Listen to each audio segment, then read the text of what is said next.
السلام علیکم ورحمۃ اللہ وبرکاتہ۔ بسم اللہ الرحمن الرحیم، الحمد للہ رب العالمین، والصلاة والسلام علی رسولہ الامین نبینا محمد وعلی آلہ واصحابہ اجمعین ومن تبعہم بإحسان الی یوم الدین، اما بعد۔ قال النبی صلی اللہ علیہ وسلم: لیس منا من لطم الخدود وشق الجیوب ودعا بدعوى الجاہلیہ، رواہ البخاری۔ محترم سامعین، ناظرین، ہم اور آپ اسلامی سال کے پہلے مہینے محرم سے گزر رہے ہیں۔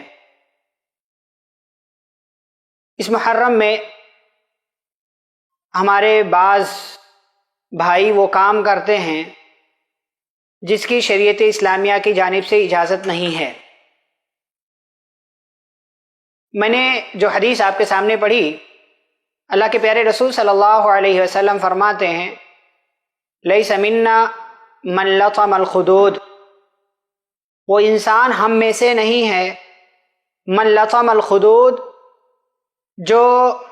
ماتم کرتے ہوئے، کسی کے انتقال پر غم مناتے ہوئے اپنے گال پر تھپڑ مارے یا اپنا گال پیٹے، وشق الجیوب، اور اپنا گریبان پھاڑے، ودعا بدعوى الجاہلیہ، اور جاہلیت کی پکارے کہ جس طریقے سے زمانے جاہلیت میں کسی کا انتقال ہو جاتا تھا تو لوگ مرثیہ پڑھتے تھے، اس کی تعریف کر کے اس کا نام لے لے کر اس کی خوبیاں بیان کی جاتی تھی، لوگ روتے تھے، چیختے تھے، چلاتے تھے، عورتیں نوحہ کرتی تھی، ماتم کرتی تھی۔ اللہ کے پیارے رسول صلی اللہ علیہ وسلم نے ان ساری چیزوں کو منع کیا، ان ساری چیزوں سے ہم مسلمانوں کو روکا ہے، اور فرمایا جو ایسا کرتا ہے وہ ہم میں سے نہیں ہے۔ اسلام کے اندر ماتم کرنے کی اجازت نہیں ہے، اسلام کے اندر نوحہ کرنے کی اجازت نہیں ہے، اسلام کے اندر کسی کے انتقال پر چیخنے چلانے کی اجازت نہیں ہے۔ مذہب اسلام نے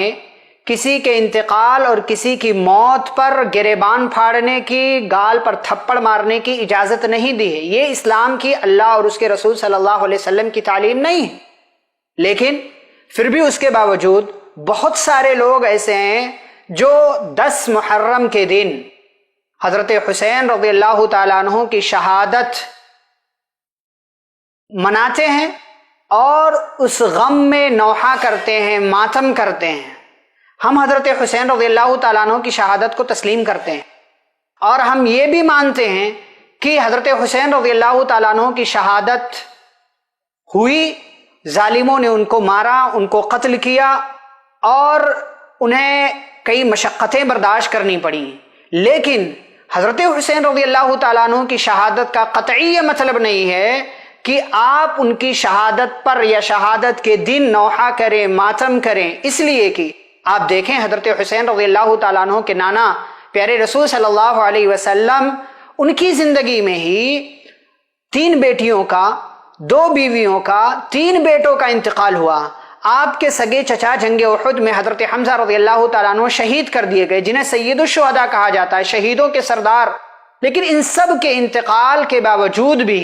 پیارے نبی صلی اللہ علیہ وسلم نے کسی کے انتقال پر نوحہ نہیں کیا ہے، ماتم نہیں کیا ہے، آپ نے اپنے گال پر تھپڑ نہیں مارے ہیں، آپ نے اپنا گریبان نہیں پھاڑا، اور نہ ہی آپ نے کوئی اور غلط طریقہ اختیار کیا، اس لیے کہ اللہ اور اس کے رسول صلی اللہ علیہ وسلم کی تعلیمات میں نوحہ کرنے کی اجازت نہیں ہے۔ حضرت حسین رضی اللہ تعالیٰ عنہ کی شہادت 10 محرم کو ہوئی، تاریخ یہ بتاتی ہے، ہم بھی اس بات کو تسلیم کرتے ہیں کہ غلط طریقے سے انہیں قتل کیا گیا، شہید کیا گیا، لیکن ان کی شہادت کا یہ قطعی مطلب نہیں ہے کہ نوحہ کیا جائے، ماتم کیا جائے۔ جو بھی انسان ایسا کرتا ہے وہ پیارے نبی صلی اللہ علیہ وسلم کی تعلیم کے خلاف جاتا ہے، پیارے نبی صلی اللہ علیہ وسلم کی تعلیم کی روشنی میں وہ مسلمانوں کی جماعت سے خارج ہو جاتا ہے۔ اس لیے چاہیے کہ لوگ ہوشیار رہیں، نوحہ کرنا، ماتم کرنا اس کی اجازت نہیں ہے۔ سوگ منانے کی اجازت شریعت اسلامیہ نے دی ہے، لیکن وہ بھی صرف 3 دن، صرف 3 دن۔ پیارے نبی صلی اللہ علیہ وسلم نے ایک حدیث کے اندر بیان کیا کہ کسی بھی عورت کے لیے جائز نہیں ہے جس کا ایمان اللہ اور آخرت پہ ہو۔ آپ نے عورت کا نام لیا، لیکن عورت کا نام اس لیے لیا اس لیے کہ عورتوں کے یہاں نوحہ اور ماتم زیادہ کیا جاتا ہے، ورنہ عمومی طور سے سارے لوگوں کے لیے یہ حکم ہے کہ کسی کے لیے بھی جائز نہیں ہے کہ وہ کسی کے انتقال پر نوحہ کرے، ماتم کرے، سوگ منائے۔ ہاں 3 دن سے زیادہ کسی کے انتقال پر سوگ منانے کی اجازت نہیں ہے، الا علی زوج۔ ہاں اس عورت کو اجازت ہے جس کے شوہر کا انتقال ہو جائے کہ وہ 4 مہینے 10 دن کا سوگ منائے گی۔ یہ شریعت اسلامیہ کی تعلیم ہے، لیکن بہت سارے ہمارے ناسمجھ بھائی غلط طریقے پر جا رہے ہیں، نوحہ کرتے ہیں، ماتم کرتے ہیں، جلوس نکالتے ہیں، اور پھر اس کی وجہ سے مسلمانوں کو، دیگر قوم کے ماننے والے لوگوں کو تکلیف ہوتی ہے، سڑکیں جام ہوتی ہیں۔ اسلام کی یہ تعلیم نہیں ہے، لہٰذا ہمیں سمجھنا چاہیے، ہوشیار ہونا چاہیے، کہیں ایسا نہ ہو ہماری تھوڑی سی چھوٹی سی غلطی کی وجہ سے کہیں ہم مسلمانوں کی جماعت سے نکل نہ جائیں، کہیں ہم سے اللہ ناراض نہ ہو جائے، اور کہیں ہم پیارے نبی صلی اللہ علیہ وسلم کے طریقے کو چھوڑ کر کوئی اور طریقہ اختیار نہ کر لے۔ لہٰذا ہمیں ہوشیار رہنا چاہیے۔ اللہ رب العالمین سے دعا ہے اللہ مجھے اور آپ کو قرآن و حدیث کی تعلیمات پر عمل کرنے، حرام چیزوں سے بچتے ہوئے، بدعات اور خرافات سے بچتے ہوئے حلال چیزیں اپنانے اور صحیح طریقے کو اختیار کرنے کی اللہ توفیق عطا فرمائے۔ آمین۔ وصلی اللہ تعالی علی نبینا محمد وعلی آلہ وصحبہ اجمعین برحمتک یا ارحم الراحمین۔ ربنا تقبل منا انک انت السمیع العلیم وتب علینا انک انت التواب الرحیم۔ والسلام علیکم ورحمۃ اللہ وبرکاتہ۔